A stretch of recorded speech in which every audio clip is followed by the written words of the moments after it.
வணக்கம். தாய்நாடு செய்திகளுடன் நான் நிரோஷன். நாடாளுமன்ற உறுப்பினர் ஸ்ரீதரனுக்கு எதிராக சட்டவிரோதமான முறையில் சொத்துக்களை குவித்ததாக கூறி ஒரு முக்கிய முறைப்பாடு நிதி குற்றப்புலனாய்வு பிரிவில் பதிவு செய்யப்பட்டுள்ளதாக தகவல்கள் வெளியாகி உள்ளது. இந்த முறைப்பாடு சிவில் சமூக செயற்பாட்டாளரால் காவல்துறை தலைமையகத்தில் உள்ள பொருளாதார குற்றத்தடுப்பு பிரிவில் சமர்ப்பிக்கப்பட்டதாகவும் குறிப்பிடப்படுகிறது. 2010ஆம் ஆண்டு பாடசாலை அதிபராக தனது அரசு தொழிலாளர் வாழ்க்கையை ஆரம்பித்த ஸ்ரீதரன் பின்னர் தமிழ் தேசிய கூட்டமைப்பின் முக்கிய உறுப்பினராக அரசியலில் இணைந்து நாடாளுமன்றத்தில் தேர்ந்தெடுக்கப்பட்டார். அவருடைய இந்த அரசியல் பயணம் ஆரம்ப கட்டத்தில் இருந்த போதிலும் குறுகிய காலத்தில் பெரும் சொத்துக்களை குவித்திருப்பது சந்தேகத்திற்கிடமானது என்று முறைப்பாட்டாளர் குற்றம் சாட்டுகிறார்.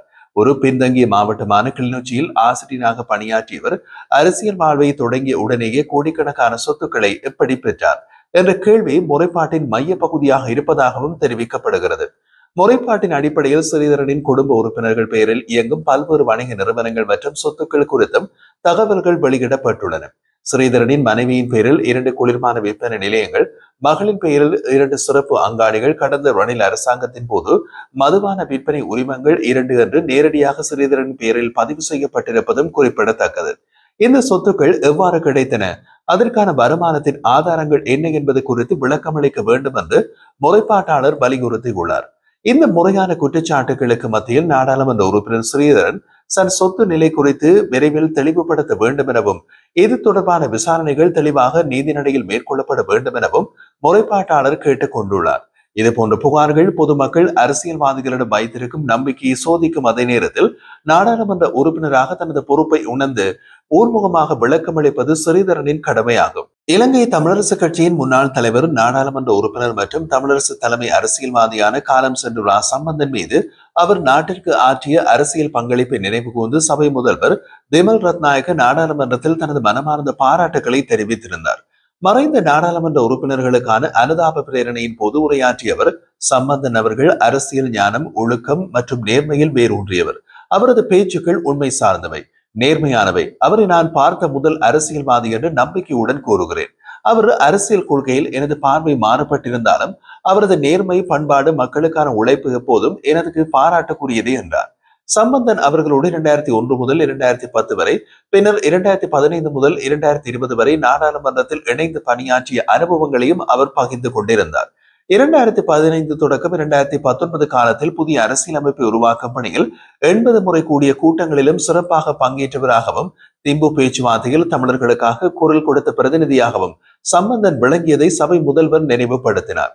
மேலும் புதிய அரசியலமைப்பு எவ்வளவு அருமையாக இருந்தாலும் அதை சர்வஜன வாக்கெடுப்புக்கு கொண்டு செல்ல வேண்டும் என்று வலியுறுத்தியவர் அவர்.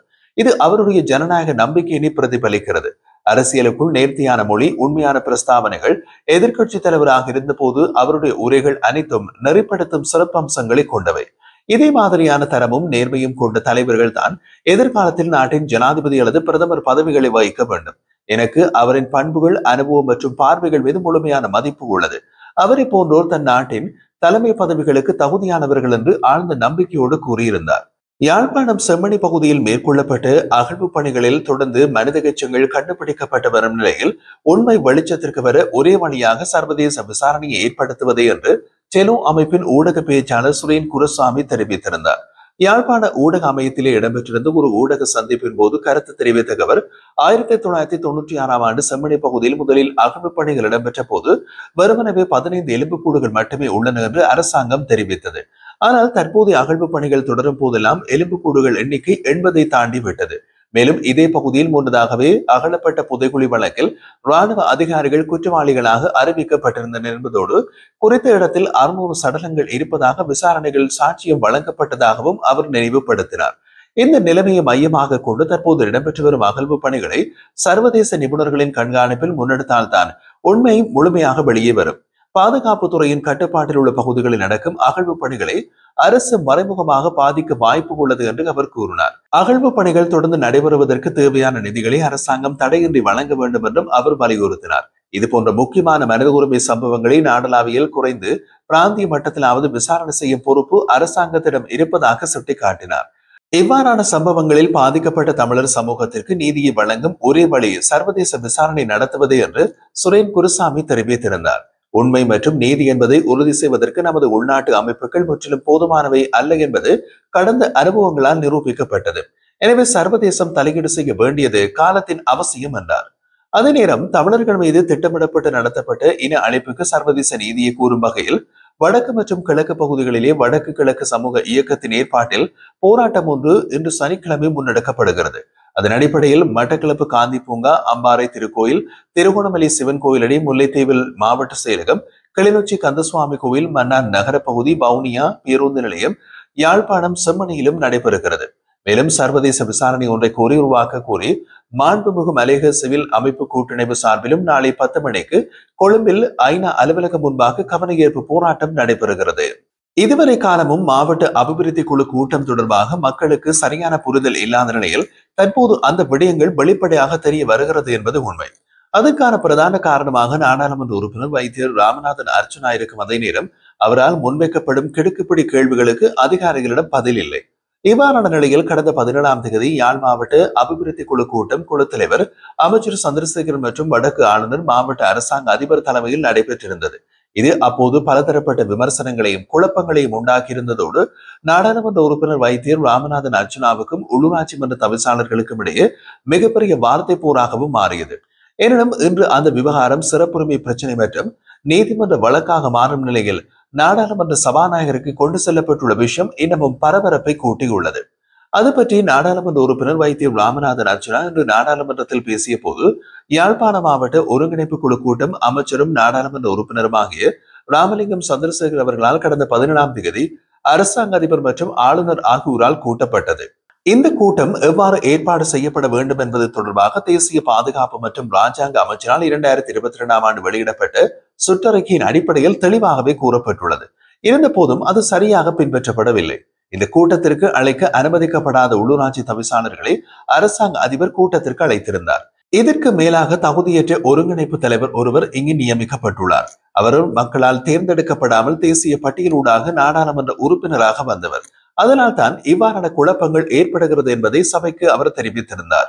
இதன் போது நாடாளுமன்ற உறுப்பினர் இளங்குமரனால் தொடுக்கப்பட்ட மாநகர சபை பாதை ஒன்றினை மூடியமை தொடர்பான விவாதத்தின் போது யாழ் மாநகர சபை மற்றும் பிரதேச சபைகளினால் பாதைகளின் ஓரம் கொட்டப்படுகின்ற குப்பைகளை ஒழுங்காக அப்புறப்படுத்துவதில்லை என்ற கருத்தை நாடாளுமன்ற உறுப்பினராக பொறுப்பான முறையில் அவர் தெரிவித்தார். அங்கே வரவழைக்கப்பட்டிருந்த கட்சி சார்ந்த உள்ளூராட்சி சபை தவிசாளர்கள் அந்த சபையின் நாகரிகம் தெரியாமல் ஒரு நாடாளுமன்ற உறுப்பினரை இழிவான வார்த்தைகளால் வெளியே போடா நாய் என்ற விதத்தில் பொருள்பட வெளித்திருப்பதானது ஒரு நாடாளுமன்ற உறுப்பினருக்கு வழங்கப்பட வேண்டிய கௌரவம், அதே நேரம் நாடாளுமன்றத்திற்கு வழங்கப்படிய கௌரவம் இரண்டினையும் கேள்விக்குள்ளாக்கி இருக்கிறது. இதன் அடிப்படையில் சுற்று நிரூபத்தின் வரம்புகளை மீறி ஜனாதிபதி தலைவரை தேர்வு செய்திருப்பதும், அவர் உள்ளூராட்சி சபை தவிசாளர்களை அழைத்திருந்ததும், அதே நேரம் அந்த தவிசாளர்கள் முறைகேடாக நடந்த போது அந்த கூட்டத்தை ஒழுங்காக நடத்தி செல்லாததும் ஒரு பாரிய குறைபாடாக இருக்கிறது. இதன் அடிப்படையில் சம்பந்தப்பட்ட தவிசாளர்கள் நாடாளுமன்ற சிறப்புரிமை குழுவுக்கு அழைக்கப்பட்டு அதற்குரிய விசாரணைகள் சரியான முறையிலே நடைமுறைப்படுத்தப்பட்டு ஒரு நாடாளுமன்ற உறுப்பினருக்கு ஏற்படுத்தப்பட்ட களங்கம் மற்றும் இந்த உயரிய சபைக்கு ஏற்படுத்தப்பட்ட களங்கம் தொடர்பாக நடவடிக்கை எடுக்க வேண்டும் என்று அவர் கூறினார். அதே நேரம் இவ்வாறான நடவடிக்கைகள் மீண்டும் தொடராமல் இருப்பதற்கு சம்பந்தப்பட்ட உள்ளூராட்சி ஆணையாளருக்கு எழுத்து மூலமாக அறிவுறுத்தல் ஒன்றை வழங்கவும், அதே நேரம் மாவட்ட அபிவிருத்தி குழு கூட்டங்களுக்கு அழைக்கப்பட வேண்டிய பிரதிநிதிகளை மாத்திரமே அழைக்கப்பட வேண்டும் என்ற அடிப்படையில் சுற்று நிரூபத்தில் ஒழுங்கமைப்பு பேணப்பட்டு அதற்குரிய நடவடிக்கைகள் எடுக்கப்படவும் வேண்டும்.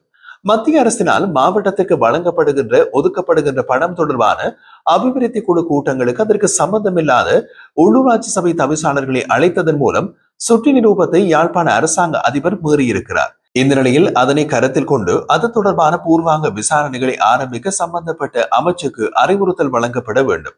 மேலும் குறிப்பிட்டதொரு பிரச்சனைக்கு உரிய தீர்மானம் எடுப்பதற்கு அல்லது தீர்மானம் எடுக்கும் வகையில் ஆதரவு வழங்குவதற்கு மாவட்ட ஒருங்கிணைப்பு குழு கூட்டத்திற்கு அல்லது பிரதேச ஒருங்கிணைப்பு குழு கூட்டத்திற்கு பல்வேறு மட்டத்திலான நபர்களை அழைக்க முடியாது. அவ்வாறான சந்தர்ப்பம் ஒன்றில் அவசியம் ஏற்படுமாயின் ஒரு சில நாட்களுக்கு முன்னரே அவர்களை அழைத்து குறித்த விடயம் தொடர்பான கருத்துக்களை எழுத்து மூலம் மாவட்ட செயலாளருக்கு அல்லது பிரதேச செயலாளருக்கு அறிவித்திருத்தல் வேண்டும் என்றும் சுற்றறிக்கையில் கூறப்பட்டிருக்கிறது. இந்த சுற்றறிக்கை யாழ்ப்பாண அரசாங்க அதிபர் மீறியிருப்பதாலும் கூட்டத்திற்கு சம்பந்தமில்லாத தனி நபர்களையும் அரசியல்வாதிகளின் கையாட்களையும் நுழைய அனுமதிப்பது ஒரு மாவட்டத்தின் அபிவிருத்திக்கு பொறுப்பான ஒருங்கிணைப்பு குழு கூட்டத்தை திட்டமிட்டு சிதைப்பதாக பொதுமக்கள் கருதுவதால் அரசாங்க அதிபர் நாடாளுமன்ற சிறப்புரிமை குழுவுக்கு அழைக்கப்பட்டு விசாரணைக்கு உட்படுத்தப்பட வேண்டும் என்று அவர் பிரதி சபாநாயகரிடம் என்று கேட்டுக்கொண்டார். அவர் ஒரு முறையீட்டு கடிதத்தை சபாநாயகரிடம் சமர்ப்பித்து நாடாளுமன்ற சிறப்புரிமை குழுவின் விசாரணைக்கு வழிவகுத்துள்ளார்.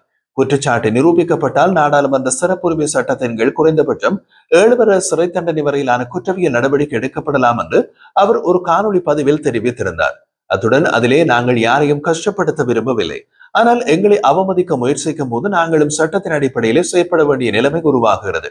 இவ்வாறு கூறிய அவர் இது எதிர்காலத்தில் மற்றவர்களுக்கு ஒரு பாடமாக அமைய வேண்டும் என்றும், அரசியல் கருத்துக்களை பகிர்வது ஒரு விஷயம், ஆனால் நாடாளுமன்ற பதவிகளை அவமதிப்பது என்பது வேறொரு விஷயம் என்றும் வலியுறுத்தினார். இந்த நிலையில் இன்றைய நாடாளுமன்ற அமர்வில் இது தொடர்பாக சிறப்புரிமை குழு விசாரணைக்கு வலியுறுத்திய பின்னர் மற்றொரு காணொலி பதிவிலே இந்த விவகாரம் குறித்து சம்பந்தப்பட்ட வீடியோக்கள், முக்கிய ஆவணங்கள், ஒவ்வொருவரின் விளக்க குறிப்பு ஆகியவை வழக்கு ஆதாரங்களாக கொண்டு விசாரணைக்கு உள்ளாக்கப்படும். எனவே சம்பந்தப்பட்டவர்கள் தயாராக இருங்கள், அழைப்புகள் வரும் என்று எச்சரித்திருந்தார்.